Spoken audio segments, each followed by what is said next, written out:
Salut, Salut, ça va? très bien et vous? Ça va super. Alors je t'en prie, vas-y, présente-toi en quelques phrases.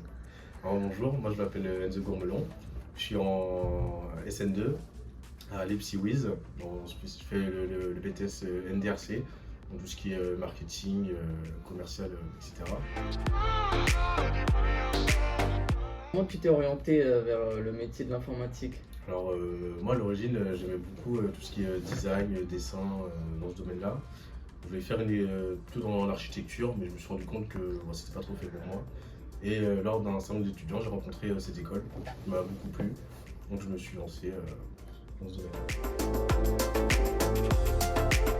Est-ce que tu avais des difficultés ou des appréhensions avant de rentrer dans l'école? Ouais, alors déjà moi je pensais au début qu'il fallait être très très dur surtout en mathématiques pour entrer dans l'école d'informatique. Alors que pas du tout au final. On voit toutes les bases, faut que tout le monde ait le même niveau. Donc ça c'était cool. Après moi également j'habite très très loin. Donc c'est assez compliqué des fois de venir jusqu'à Nantes pour faire mes études. Donc pour ça, l'école a été assez, enfin très très cool, notamment lors des grèves ou des moments assez compliqués au niveau des transports. On avait la possibilité de faire du télétravail.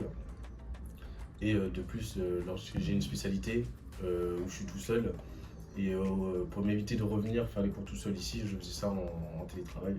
Donc c'est aussi d'aménager l'emploi du temps pour m'inclure davantage.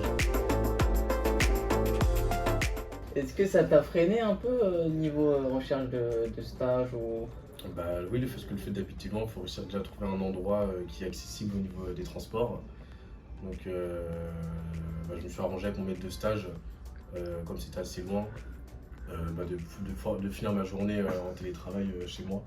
Donc ça m'a permis de faire mon stage tout en accomplissant mes missions et sans forcément rentrer fatigué le soir et être productif. Solution pour passer outre ce fait d'être en zone rurale, c'était le télétravail.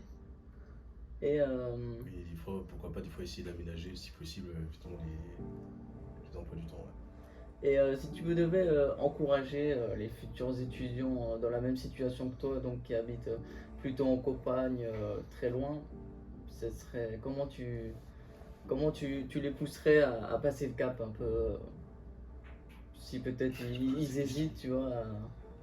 Euh, Moi j'ai envie de dire, de toute façon aujourd'hui, tout dépend où on habite, mais faut pas que ce soit un frein parce qu'on a toujours à trouver des solutions dans tous les cas.